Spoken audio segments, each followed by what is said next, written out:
What's up guys, Wolf here. I've received many comments and messages asking to showcase my best protection from elites build, especially considering we have got a new master difficulty that has a lot of elites. So I'm going to do that in this video, so hopefully you guys do enjoy it. Please make sure to leave a like, subscribe and follow me on X, link will be down below. So what is protection from elites? It mitigates damage taken from golden or yellow enemies. Now, there are a lot of them in the new master difficulty. This setup is going to be perfect, and it's been designed around the new master difficulty mission, the man-out mission. And that's why I wanted to make this, especially considering you guys are all trying to do it. Whether you're in a group or playing solo, you can use this build in that mission. Group, solo, doesn't matter. I will give you some ideas of how to switch it up. But with the nice thing about this build is 4 out of the 6 pieces are going to always stay the same. You would just tweak 2 of the pieces or change out 2 of the pieces. So it's going to be quite an easy build to make. It may take some materials because you have to craft some items, but let me explain how the setup works and what I've chosen. So especially considering we're going to be using this in the master difficulty. Now you can use this in any mission where there's lots of elites, but for the master difficulty there's loads of them, loads of enemies. So we want to make use of that. The Chatterbox SMG is perfect. We get lots of crit chance, get up close. We want to be up close to the enemies to rush them, get them down as quick as possible, especially playing solo. You need to get rid of them. So Chatterbox is nice. Extra RPM. We're going to have the max stack, which is 5 enemies around us. We can shoot. Don't even have to reload most of the time, especially if you do go for more damage, which is completely up to you, or you optimize your build. I'm nowhere near fully optimized the setup yet because I've only recently made it since we've got this new mission, this master difficulty mission.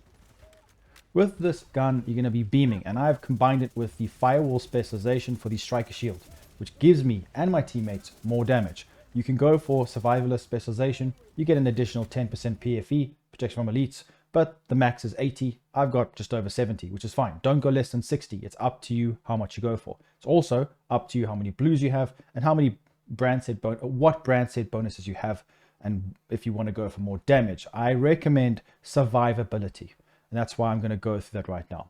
So we press enemies, pull the shield out, tank a lot of damage on the shield, on the agent. We have loads of regen, over 35,000, and also the Catharsis mask will give us lots more damage, plus intimidate, adrenaline rush combination, lots of survivability and damage because we'll be healing from the mask, and the adrenaline rush gives us bonus armor. Everything will be working and synergizing perfectly, and you can do a lot of damage with this setup considering it's mostly spec towards survivability, which is necessary to be able to survive, especially in this mission. One thing I do want to mention, and it actually is quite amazing and feels arguably stronger, but this is going to depend if you use global modifiers on. So if you guys are going to be putting global modifiers on close range, try this gun, the Black Market T821. It's got a larger magazine, so it mitigates the lowered magazine size of one of the things we're going to be putting on it. This gun absolutely shreds, and I have put Optimist on it. I've just been testing with Optimist. You can use whatever talent you want, really. Damage to targets out of cover. This gun has a very low RPM, but it hits like an absolute truck. So when you have a look at the global modifiers, if you guys were going to activate them, this is how I do it. You can change the active one if you wish. The passive one that I've gone for, and is normally not very strong because you lose a lot of your magazine and you end up just having to reload every 2 seconds, even with the Chatterbox. So rate of fire and reload time increased by 30%, but standard magazine size is reduced. So huge amounts of rate of fire, and the liability deal 30% more damage to armored enemies. We do get more damage, but because it's all PFE and we can survive, we make use of this. So try this with the Black Market T821. It is absolutely amazing and shreds. Now, when we take a look at the pieces, it's going to be quite, like I said, quite time consuming, but it's not too difficult to get these pieces. It just depends what you have and how much materials you have. So the baseline of a PFE build, if you want to fully spec into it, I've made striker PFE builds. I've made ones with only 1 improvised piece. The main thing you want to do is craft 3 improvised pieces. That's because you can put modifications on them. Protection from elites mods are going to be put on every single piece. I have got 13%, the rest are 12. So it's up to you what percentage ones you've got. Just remember the cap is around about 80%. And currently I'm sitting at 73, which is a good balance. Now, when we have a look at the 3 pieces, when you craft them, Ideally, you want crit chance and crit damage. It depends what weapon you decide to go with. But what I would like to do is have the armor roll, have a crit damage roll, and then be able to change the crit chance, because we don't really need crit chance with an SMG. Therefore, I would recommend going for explosive resistance. But in this mission, there's not too many grenades. It depends. Hazard protection. You can go for skill haste. It depends what kind of player you are. But whatever you want, just remember the mask, the Catharsis mask, not only gives us damage, heals, but it also cleanses status effects, and it'll be constantly rotating that because we'll be taking so much damage from the shield. And because we've got PFE, we can tank it and regen it. So the Catharsis mask will be continuously healing us and doing all of that. That's why it's a match made in heaven to have Catharsis with the 3-piece improvised. Go and craft them at the crafting bench and then try get the right ones, optimize them. So the 3 pieces of this plus Catharsis mask, once you have that, you're basically good to go. The 2 pieces here is really just up to you. You can go for Vigilance and Perfect Spotter. You can go for Obliterate, whatever you want. Any backpack talent, any chest piece talent. But the combination I've got here is really nice. And I've gone for 2-piece Golem because the 1 piece is status effect, but the 2 piece is 1.5% regen, which is over 10,000 regen more than running like a Balston and 1 piece of Golem, or should I say Healer Guard, that gives us armor, which could be good. That is also usable.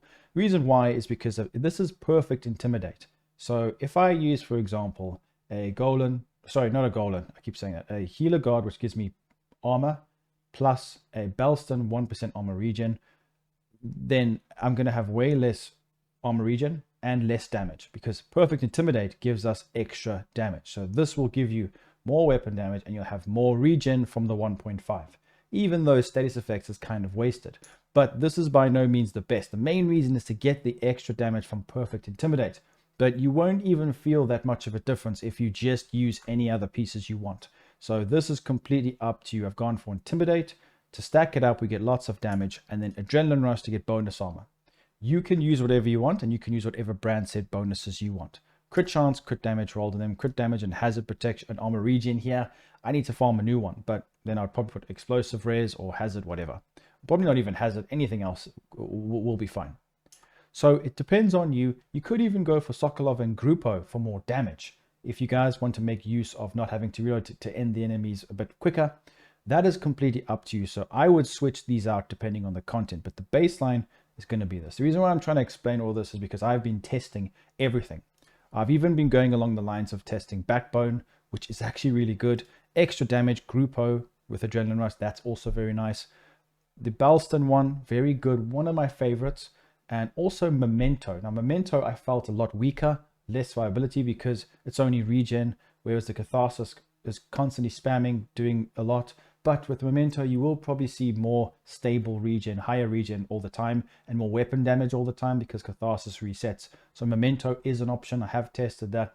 You can go for Matador. This is very nice, but I found it to be not very useful in the 5% weapon damage.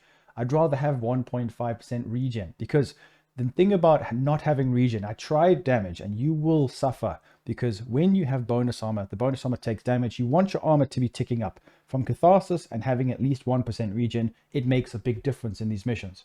Try it for yourself though. If you're a very good aggressive player, then you're going to go for more damage. That's just up to you. But because we want to max this out, and let me actually remind you guys, you don't even have to go for all pieces here improvised. You can switch this build up however you wish, but trust me, try it the way I am using it now. Another way that you could go if you want to play further away, and I always recommend having Adrenaline Rush because you get pushed and you get blown to pieces very quickly by these NPCs in the master difficulty, is use a Matador backpack or any kind of backpack with Adrenaline Rush, and then you could even go for the Lexington with Flatline and then have the Perfect Spotter with total armor, which scales really well. So, or even this and a Bellstone backpack with Adrenaline Rush, or you could even go for something that gives you more damage like Vigilance. So it really just depends on you. But the combination here with the healing, the damage, the status effect cleansing, the extra damage and regen from the perfect chest piece talent and the golden 2-piece and the PFE just makes this setup very powerful. And also this shield gives us a lot more damage. This build shreds, it works well. This is how I would play in the master difficulty. And like I said, I've tested all those other combos. Memento very good as well, but that's obviously going to be more spec towards solo. But this combo is by far the one that worked for me the best. So hopefully you guys give it a try. Let me know what you think. Here are the stats. Hopefully you did enjoy the gameplay. So there's quite a bit of crit damage here. Remember, way more damage will come from other items. Just keep in mind I've got 20 expertise as well, but the build's not optimized very well. So let me know what you guys think in the comments down below. Have you done the mission? Make sure to farm the new exotic chest piece. This thing is not very good right now. It's in my stash. The new chest piece that we've just got, the Provocateur or something like that. It's with damage resistance. It's not very good, but I'm sure they will buff it. So make sure you get it and keep it, because I think it will be strong in the future. So make sure to leave a like, subscribe. I'll see you guys very soon in the next one. Peace out.